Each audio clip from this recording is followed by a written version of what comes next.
Super ಆಗಿರುವಂತಹ ಆಲೂಗೆಡ್ಡೆ sticks ಯಾವ ಥರ ರೆಡಿ ಮಾಡೋದು ಅಂತ ನೋಡೋಣ. ಇದಕ್ಕೆ ಯಾವುದೇ ಹಿಟ್ಟನ್ನ ಬಳಸದೆ ಕ್ರಿಸ್ಪಿಯಾಗಿ, ಸಾಫ್ಟ್ ಆಗಿ ಮಾಡ್ಕೋಬೋದು. Welcome back to my channel. ಇವಾಗ ಆಲೂಗೆಡ್ಡೆನ ತಗೊಂಡಿದ್ದೀನಿ. 3 ಆಲೂಗೆಡ್ಡೆನ ತಗೊಂಡಿದ್ದೀನಿ. ನೀವು ಎಷ್ಟು ಬೇಕು ಅಷ್ಟು ಆಲೂಗೆಡ್ಡೆನ ತಗೋಬೋದು. 1 ಆಲೂಗೆಡ್ಡೆಲ್ಲೂ ಕೂಡ ಮಾಡ್ಕೋಬೋದು. ಇದಕ್ಕೆ ನಾನು ಮೈದಾ ಆಗಲಿ, ಕಾರ್ನ್ ಫ್ಲೇವರ್ ಆಗಲಿ, ಕಡಲೆ ಹಿಟ್ಟಾಗಲಿ, ಅಕ್ಕಿ ಹಿಟ್ಟಾಗಲಿ ಕೂಡ ಬಳಸೋದಿಲ್ಲ. ತುಂಬ ರುಚಿಯಾಗಿರುವಂತಹ ಕ್ರಿಸ್ಪಿಯಾಗಿರುತ್ತೆ. ಔಟ್‌ಸೈಡು ತುಂಬ ಕ್ರಿಸ್ಪಿಯಾಗಿರುತ್ತೆ. ಒಳಗಡೆ ಸಾಫ್ಟ್ ಆಗಿರುತ್ತೆ. ಇದನ್ನ ಫಸ್ಟು ಸಿಪ್ಪೆ ತೆಗೆದು ನೀರಿಗೆ ಹಾಕೋಬೇಕು. ಇಲ್ಲಾಂದ್ರೆ ಕಪ್ಪು ಬರುತ್ತೆ ಆಲೂಗೆಡ್ಡೆ. ನಿಮಗೆ ಎಷ್ಟು ಬೇಕು ಅಷ್ಟು ಆಲೂಗೆಡ್ಡೆನ ತಗೊಂಡು ಯೂಸ್ ಮಾಡ್ಕೊಳ್ಳಿ. ತೊಳೆದು ಆದ್ಮೇಲೆ ಚಿಕ್ಕ ಚಿಕ್ಕದಾಗಿ ಕಟ್ ಮಾಡ್ಕೋಬೇಕು. ಮೀಡಿಯಮ್ ಆಗಿ ಕಟ್ ಮಾಡ್ಕೊಂಡ್ರೆ ಬೇಗ ಬೇಯುತ್ತೆ. ತುಂಬ ದಪ್ಪ ಆದ್ರೆ ಬೇಗ ಬೇಯೋದಿಲ್ಲ. ಅದರಿಂದ ಮೀಡಿಯಮ್ ಆಗಿ ಕಟ್ ಮಾಡಿ ಇಟ್ಕೊಳ್ತಾ ಇದ್ದೀನಿ. ಈ ಥರ ಒಂದ್ಸರಿ ಟ್ರೈ ಮಾಡಿ ನೋಡಿ, ತುಂಬ ರುಚಿಯಾಗಿರುತ್ತೆ.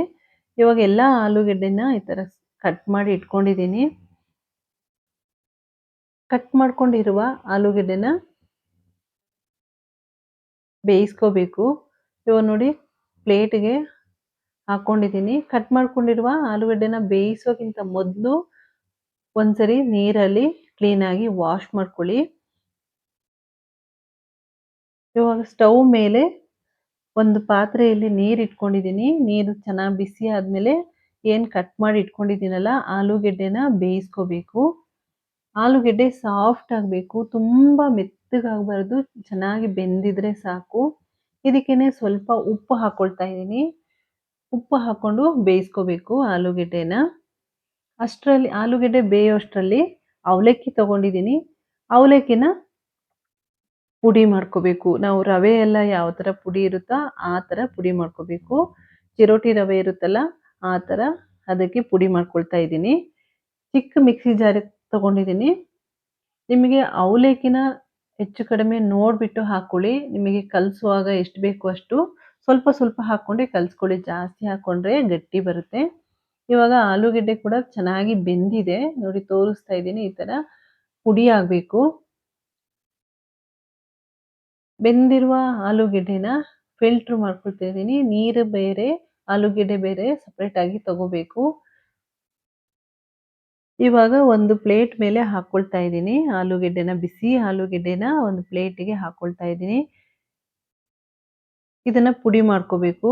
ಫೋರ್ಕ್‌ನಿಂದ ನಾನು ಪುಡಿ ಮಾಡ್ಕೊಳ್ತಾ ಇದ್ದೀನಿ. ಈ ಥರ ಮಾಡೋದ್ರಿಂದ ನಿಮಗೆ ಎಲ್ಲಿಯೂ ಗಂಟು ಕೂಡ ಸಿಗೋದಿಲ್ಲ. ಗಂಟೆಲ್ಲ ಪುಡಿ ಆಗಬೇಕು. ಆಲೂಗೆಡ್ಡೆ ನಿಮಗೆ ಕಲಸಿದಾಗ ಕೈಗೆ ಸಿಗಬಾರ್ದು ಗಂಟು. ಇವಾಗ ಎಲ್ಲನೂ ಕೂಡ ನೀಟಾಗಿ ಪುಡಿ ಮಾಡ್ಕೊಂಡಿದ್ದೀನಿ. ತುಂಬ ಚೆನ್ನಾಗಿ ಬರುತ್ತೆ. ಈ ಥರ ಒಂದ್ಸರಿ ಟ್ರೈ ಮಾಡಿ ನೋಡಿ. ಇದಕ್ಕೇನೆ ನಾನು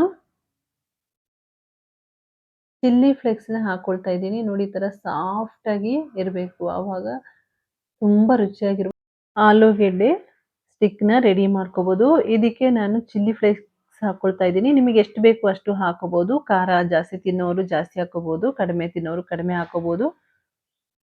ಸ್ವಲ್ಪ ಕೊತ್ತಂಬರಿ ಸೊಪ್ಪು ಹಾಕ್ಕೊಂಡಿದ್ದೀನಿ. ನೀವು ಬೇಕು ಅಂದ್ರೆ ಗರಂ ಮಸಾಲ ಕೂಡ ಹಾಕೋಬೋದು.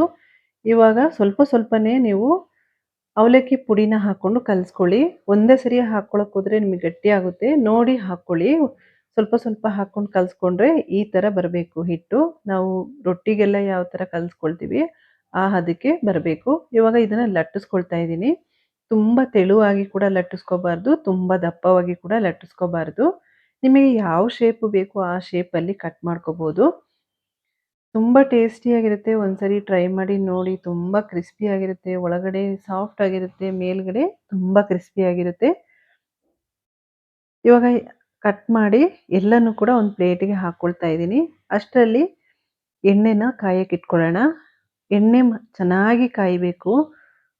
ಎಲ್ಲನೂ ಕೂಡ ಕಟ್ ಮಾಡಿ ಒಂದು ಪ್ಲೇಟಿಗೆ ಇಟ್ಕೊಂಡಿದ್ದೀನಿ. ಎಣ್ಣೆ ಕೂಡ ಬಿಸಿಯಾಗಿದೆ. ಇದನ್ನ ಫ್ರೈ ಮಾಡ್ಕೊಳ್ತಾ ಇದ್ದೀನಿ. ಹೈ ಫ್ಲೇಮಲ್ಲಿ ಇಟ್ಕೊಂಡೆ ಫ್ರೈ ಮಾಡ್ಕೋಬೇಕು. ಕಡಿಮೆ ಉರಿಯಲ್ಲಿ ಫ್ರೈ ಮಾಡ್ಕೋಬಾರ್ದು. ಚೆನ್ನಾಗಿರಲ್ಲ.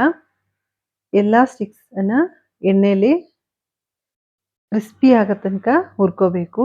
ನೋಡಿ ಇವಾಗ ಚೆನ್ನಾಗಿ ಬೆಂದಿದೆ. ಕಲರ್ ಕೂಡ ಸ್ವಲ್ಪ ಚೇಂಜ್ ಆಗಬೇಕು.